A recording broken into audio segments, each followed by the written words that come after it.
So this is October 15th in the year 2020, year one of the plague, it's sometimes being called, the COVID-19 pandemic, among many other global events that are now taking place. My name is Mushim Patricia Ikeda. I'm a core teacher at East Bay Meditation Center. My pronouns are she and her, and I'm zooming in from my home on Lishan Ohlone land, also known as Oakland, California, in the United States. And I wish to thank each and every one of you for your practice in this Black, Indigenous, and people of color and multiracial Sangha or spiritual community. So just to give us a soft reminder as we enter this evening and the days before us. This was being circulated on social media. I got it via my friend La Sarmiento, who is a leader and a teacher at the Insight community of Washington, D.C. And it's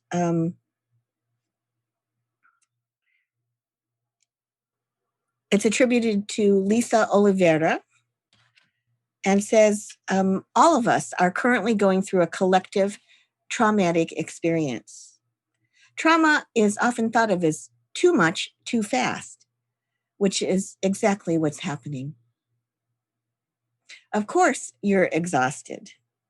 Of course, you're afraid. Of course, you're overwhelmed. And this you includes me, Mushim. Of course, we're clinging to certainty in the midst of so much unknown. Of course, we aren't as productive, I would put that in quotes, feeling foggy or wondering how we can possibly go through so many waves of emotions all in the same day. This all makes complete sense in the context of our circumstances. Be gentle with yourself. Have compassion for your process. Give yourself grace. You are good, no matter how you are managing this completely new experience. So we are good, no matter how we're managing this completely new experience.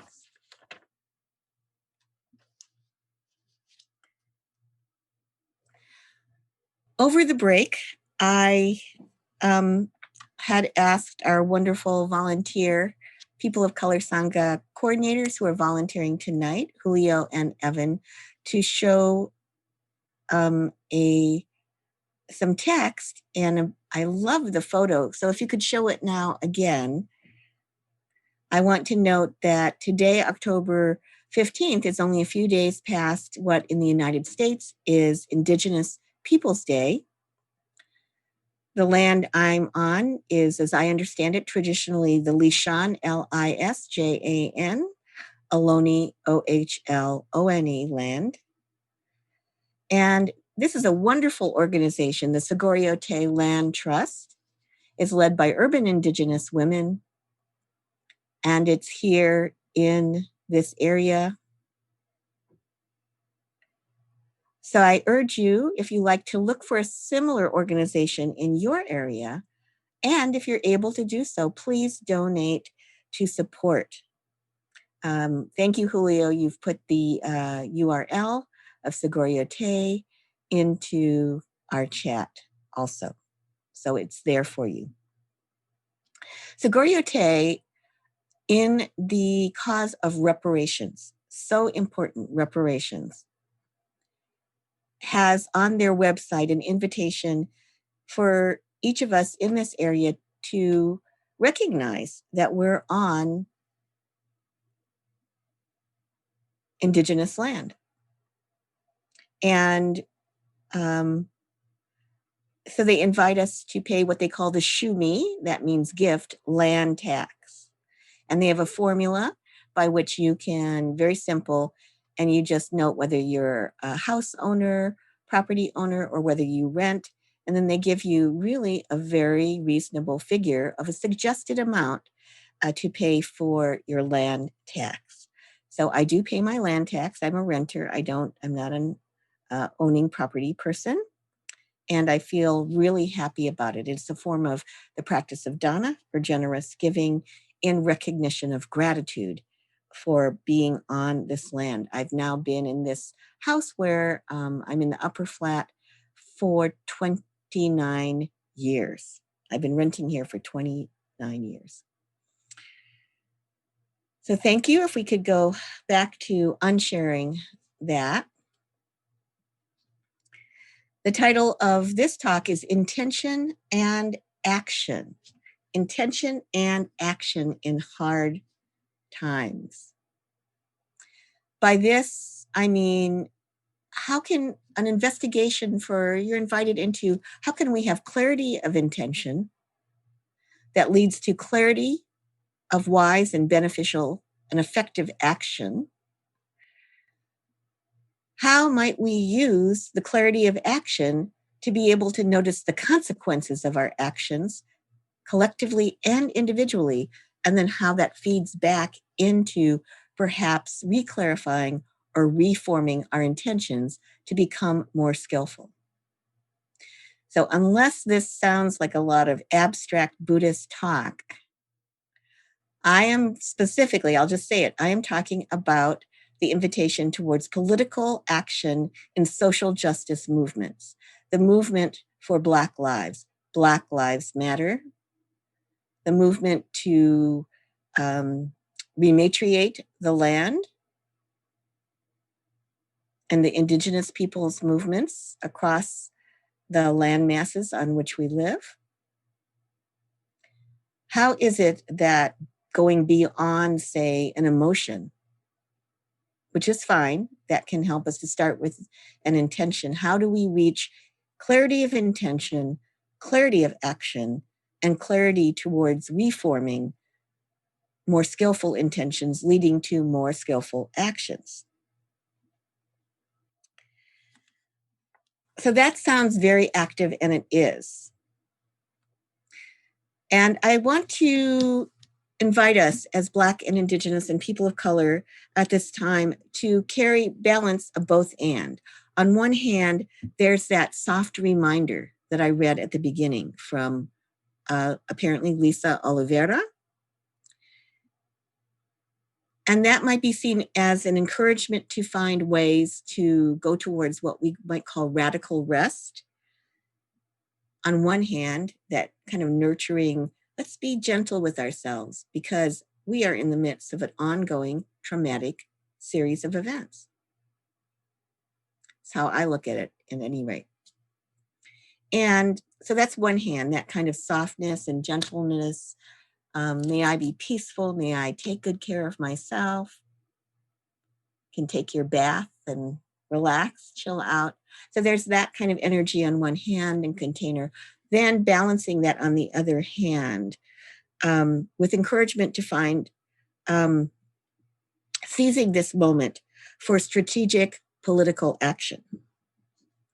Recently, Tricycle, the Buddhist Review magazine and online presence, invited me, among a number of other Buddhist teachers in the United States, to make a brief video with one sentence. Why is voting important? And I haven't seen it up yet on their website, tricycle.com. It should be out at some point. However, there should be others. And what I said is, I'm Mushim Ikeda in Oakland, California, and voting is important because, quoting the movement for Black Lives, quote, we are on the precipice of a historic moment where we, the people, must choose the political, economic, and moral direction of our country, unquote. So I'm feeling the energy of this time, this point in time, as being a balancing, a holding of this softness and gentle, nurturing kindness in the service of resilience, for one hand, and then this crispness, this clarity, this strength, this strategic kind of striking action on the other hand. That can be translated into dharmic terms in the teachings of Buddhism. This is called the two wings of the bird. Compassion is one wing, and wisdom, clear, clean, cutting discernment leading to action is the other wing. We know for a bird, the wings have got to be balanced and equal, or the bird does not fly well. So we might ask ourselves at East Bay Meditation Center, in the People of Color Sangha, at home, in ourself, and say, this bird has wings. How's my bird doing?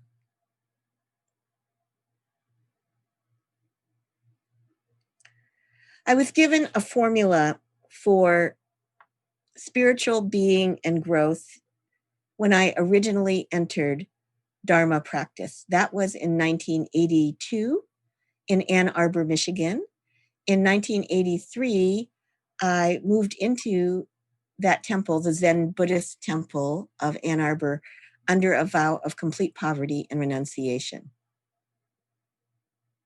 I was at a turning point in my life, and I wanted to practice full time and serve the Sangha. So I did. And the teacher, a Korean Zen teacher, monk named Samu, S-A-M-U, that's a Dharma name, like Mushim is a Buddhist name or Dharma name. Samu Sinim, S-U-N-I-M, that's an honorific for any Korean monk or nun in the Buddhist tradition. So when I was a nun, I was Mushim Sinim. So the teacher is Samu Sinim, and his teaching was in part this. He said, my formula is this: simplicity, clarity, and spiritual strength. Three things: simplicity, clarity, spiritual strength. So this is a big part of my practice. Now is the time, I feel, for as many of us as possible to become very, very clear about exactly where we place our time, our attention, our money and resources, and our actions. Money is only one part of an economy. These days, I think internet technology talks about the economy of attention. In other words, can a given product grab our attention long enough to make the sale or to plant the idea for a sale? So where we place our attention is incredibly important. I believe in emergent strategy that Adrienne Marie Brown says what we place our attention on grows. And this is completely in alignment with traditional Buddhist teachings going back 2,600 years. It's basic human psychology. So where are we placing our attention? And what is the quality of that placement of attention? Again, is it kind? Is it clear? I don't talk about kindness as some nicey nice thing that's always kind and gentle. I am a mother. I've worked with a lot of children, and that isn't always appropriate. If a toddler is just dashed into the street, we don't say, oh, honey, think about it. Are you putting yourself in danger? Maybe you should think. No, it's like, get the hell back here. Come back, come back. And we leap into the street and we grab that kid and bring him back. In this tradition, which not all of us are in, I am Buddhist, we have many practices to keep our eyes on the prize. So if we have an intention to reach our goal, what's the goal? So the goal traditionally in the Dharma is spiritual awakening, sometimes I think badly called enlightenment. However, if that does the job, whatever, words have many different meanings, but awakening so as not to waste time in our precious, precious human lives. And in order, again, to be strategic in our actions, we first need to strengthen intention. What is the most important thing for me? That might be where it starts out, because to do it with a group, we need to engage in group process, and that's very good. East Bay Meditation Center has gone through a massive group process several years ago, and we have a 10-year strategic plan. It is available on our website for free download that is guiding our entire development. And it's not micromanaging anything. It's clear enough to guide our development, and it's open enough to allow for the current circumstances and change. In other words, it points towards values as well as providing benchmarks. If you have a chance, take a look. The 10-year strategic plan of East Bay Meditation Center. So for each of us, we might say, what's my 1-year strategic plan? What's my 1-week strategic plan? What's my 5-year strategic plan? Knowing that everything changes. However, if we have goals, we have to set an intention and know where we're heading. And very importantly for me, again, what is what I'm calling my heart practice? So I invite you to ask yourself, what is your heart practice that cannot be taken from you, that affirms your spiritual dignity, your strength, and the dignity and strength of your people, however you define them? What is the heart practice that can carry us through all of the collapse, the fear, the oppression,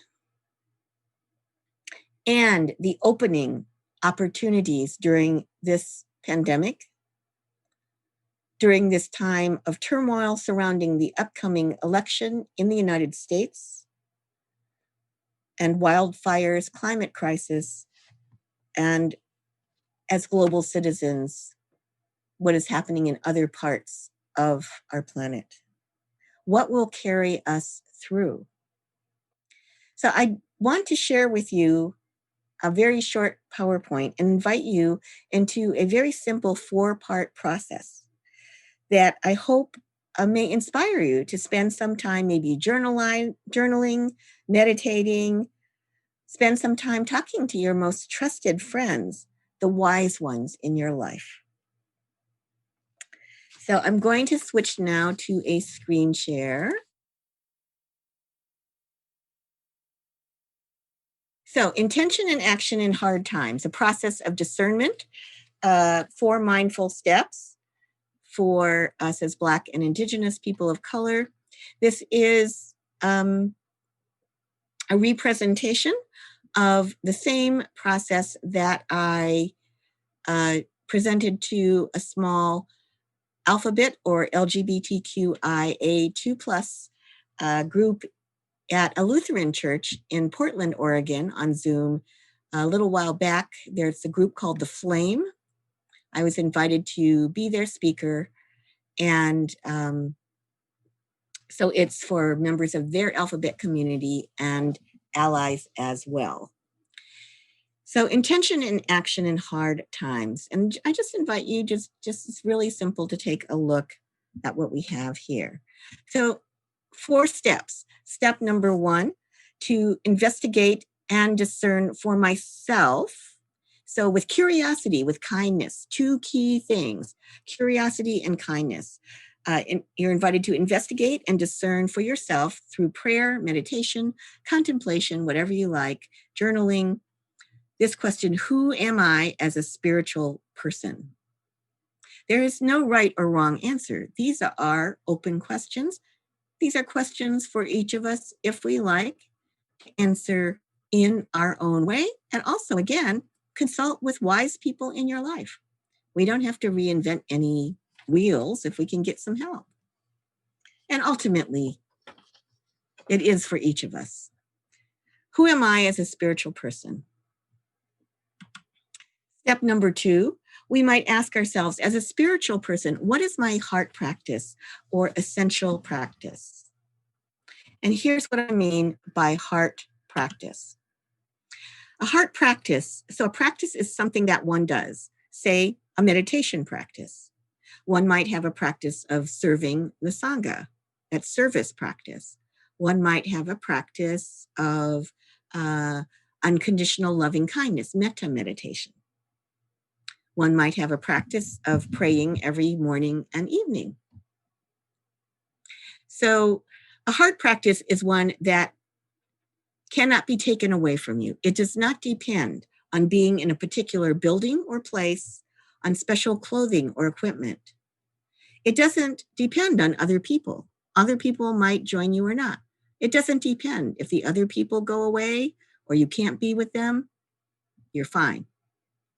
You can do it anytime, anywhere, even in prison or in hospital or in the most limited of circumstances. So, and that does presume that your mind is intact enough that you have some freedom of being able to be safe enough to direct the heart mind towards the object of your meditation or your heart practice. It's not 100% always the case. However, insofar as it can be done, Angela Davis, for instance, learned to do yoga when she was in prison. One of her colleagues came and gave her a yoga book, and she taught herself. So, and ultimately, a heart practice is one that also does not depend on having a particular text. If it's your Bible or your this or your that can be taken away, what do you have in your heart? What do you have memorized? So, and when we know what our heart practice is and we're very strong in it, we become really confident and self-reliant. We know that we have a practice. We have somewhere to turn and something to do, which will help us clarify intention and action within whatever circumstances we find ourselves. Step 3, we might ask ourselves then, connection.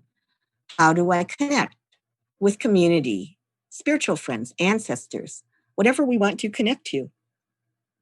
It's said that the Buddha said, admirable friendship is the whole of the holy life. It's so important.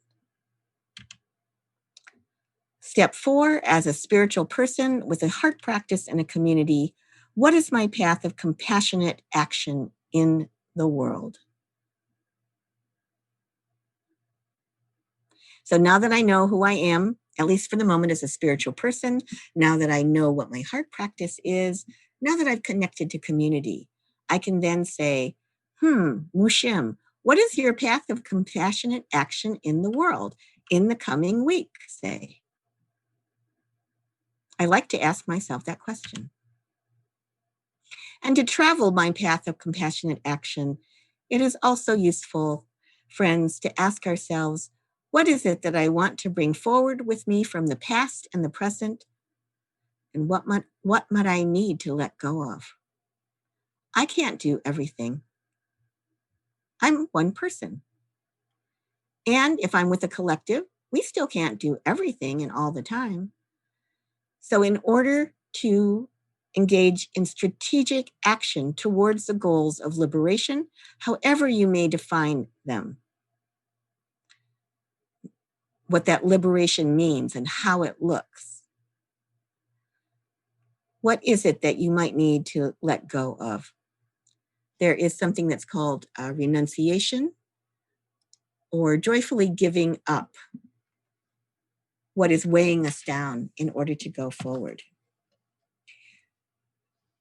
So thank you. In ending, and then we'll have just a few minutes, maybe 10, if you have burning questions or insights. I want to end by saying about intention and action in these hard and painful times, that this People of Color Sangha is important. It's hard working volunteers who are with us tonight, and some are doing other things. But this group is run by volunteers who are giving out of the goodness of their hearts and their skills. And so we celebrate them with gratitude. So they are important. This Sangha is important, and you are important, and all of your communities are important. What we do now is extremely important. Therefore, let us move together with clarity, with wisdom, and with all the kindness and compassion that we can find.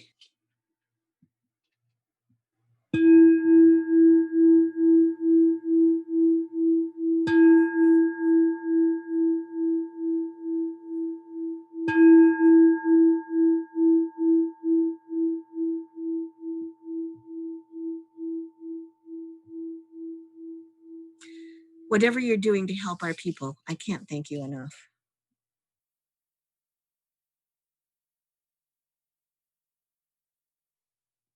So my heart practices, again, I have probably, I'm not alone, but probably for like someone in the United States, I have a pretty strong history of Buddhist practice, particularly in the Zen Buddhist tradition, Korean and Japanese lineages, and then more recently, mindfulness meditation, which is more the Theravada or Path of the Elders traditions.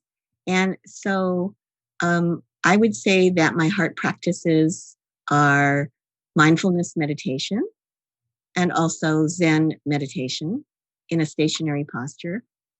The Zen meditation specifically does work with awareness of the breath and has a lot of concentration in it. So there's a lot of overlap between mindfulness meditation and Zen meditation, and there are differences as well.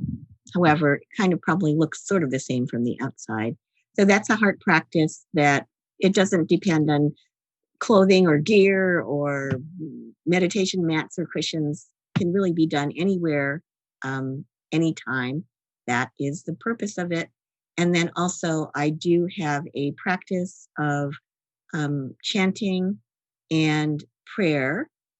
Some of you who know me know I usually am going to be wearing or carrying these Buddhist beads. Sometimes they're called mala. This is 108 beads. That's a traditional number signifying the transformation. Ooh, someone says those are beautiful beads. I like them. They're wood. I like wood, natural. It's kind of warmer, right? And then there's lapis lazuli counter beads, spacer beads. And then there's this one at the end that's called the Buddha bead.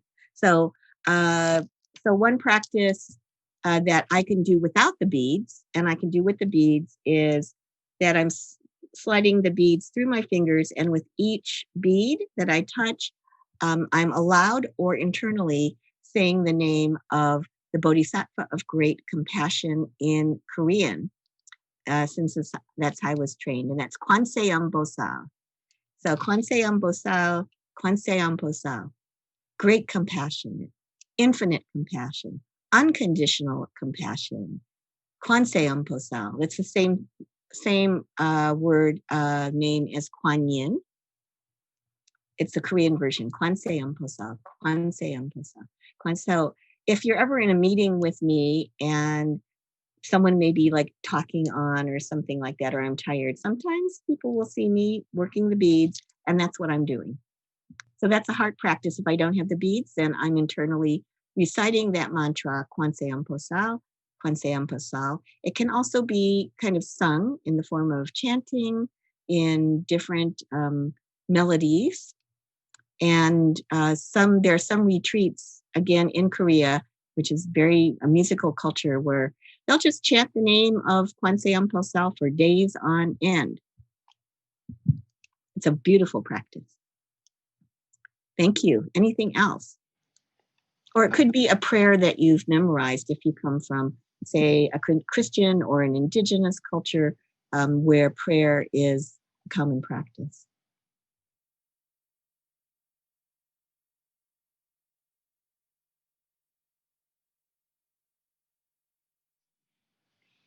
Thank you. That is really a great practice. And so, again, I'm Buddhist, and we have guidelines for ethical behavior.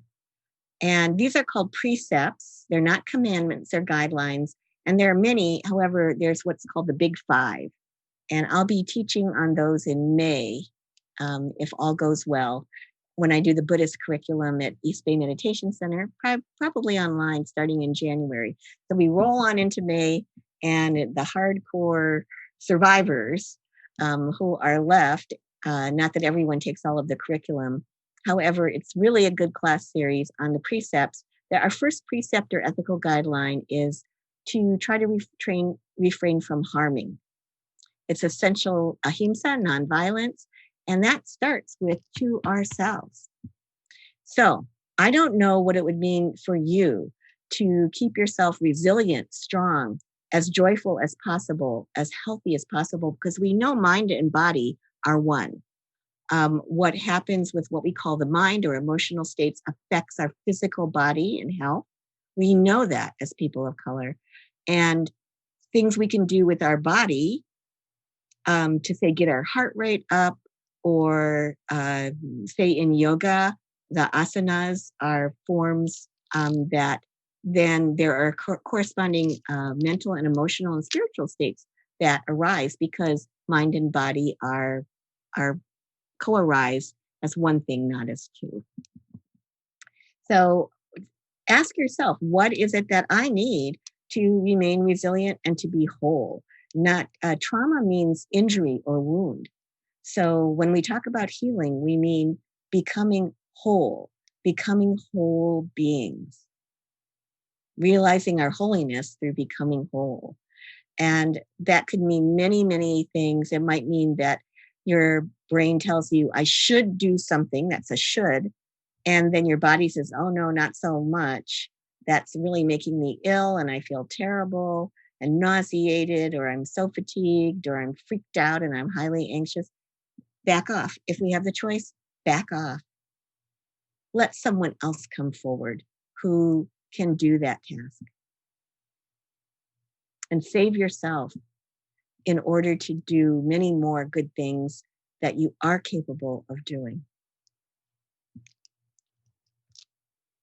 So those are processes of wisdom and discernment also. Okay, merit in the Dharma tradition means goodness. And so if we have generated any goodness, which I personally believe we have, through being together, I'm switching to gallery view. There are 46 of us here. And I'm just looking at some of you. You look great.